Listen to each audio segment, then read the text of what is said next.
Pemirsa, ribuan buruh melakukan unjuk rasa di Istana Negara Jakarta menuntut pemerintah memperketat aturan impor. Sementara di Telantas Polda Metro Jaya mengalihkan arus lalu lintas sehubungan dengan demo buruh.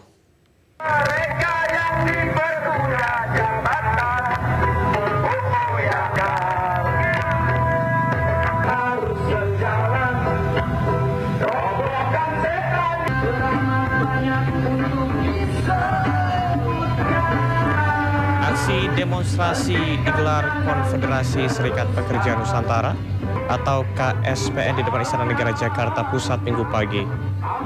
Dalam tuntutannya, pendemo meminta pemerintah segera mengatasi gempuran barang ilegal yang membanjiri pasar domestik dan menghukum importir ilegal. Massa juga menuntut pemerintah memperketat aturan impor guna melindungi keberlangsungan industri dalam negeri. Pasalnya, jika tidak ada pembatasan, akan berimbas pada gelombang pemutusan hubungan kerja. Sementara di Telantas Polda Metro Jaya mengalihkan arus lalu lintas dan mengimbau pengendara mencari rute alternatif.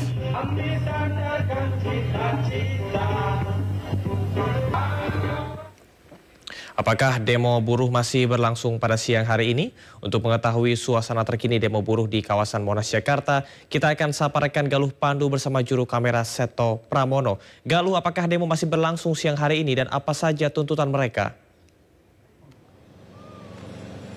Ya, selamat siang jemaah dan pemirsa. Sampai saat ini demo masih berlangsung yang dimulai sejak pukul 10 waktu Indonesia Barat. Demo ini adalah ribuan pekerja atau buruh yang berasal dari Konfederasi Serikat Pekerja Nusantara.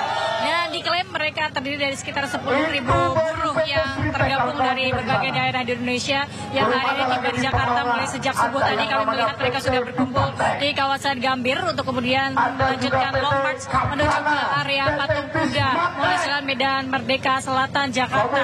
Dan aksi ini memberikan sejumlah tuntutan utama, diantaranya adalah tolak ilegal impor atau ilegal impor yang di bidang tekstil, garmen dan juga sepatu yang dianggap merugikan industri padat karya dalam negeri, dan juga beberapa tuntutan lainnya adalah cegah PHK serta lindungi hak buruh.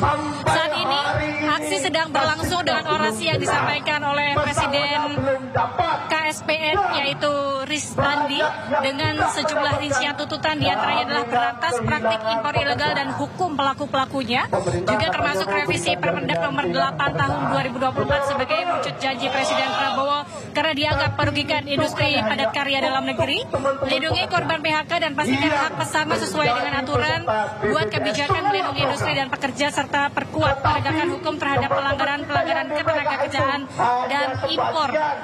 Saat ini orasi sedang disampaikan oleh Presiden KSPN Ristandi dengan beberapa background atau latar belakang yang mendasari aksi ini dilaksanakan.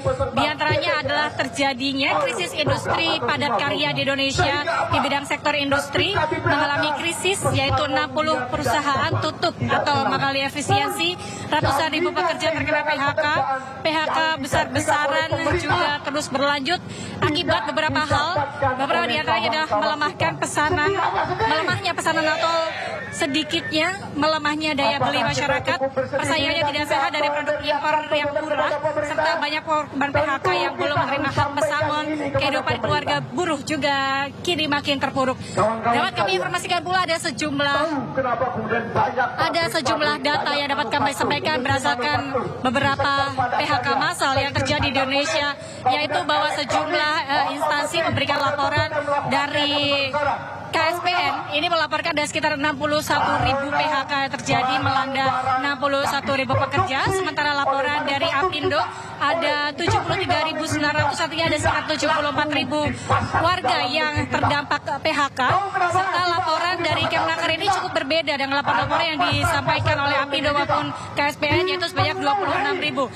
Artinya ini masih terjadi, PHK massa masih terjadi dan kemungkinan tidak dilaporkan karena mengingat bahwa laporan tunjangan hari tua yang diklaim di BPJS ini juga mencapai angka 52.000. Sehingga beberapa poin-poin yang disampaikan dalam orasi-orasi dan juga dalam aksi unjuk rasa ini, beberapa di antaranya adalah PHK massal ini berdampak bagi kehidupan sosial politik di Indonesia karena akan semakin terjadinya meluasnya kemiskinan dan juga akan bergejolak di bidang sosial politik.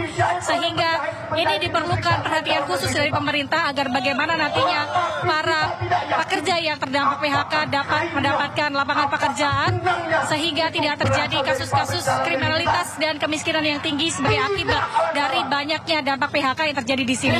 Sementara kami belum dapat berbincang langsung dengan Presiden KSPN karena saat ini sedang berorasi, namun kami akan terus memberikan informasi terbaru bagi Anda, Camar. Baik, terima kasih rekan Galuh Pandu melaporkan langsung dari kawasan Monas, Jakarta. Selamat bertugas kembali.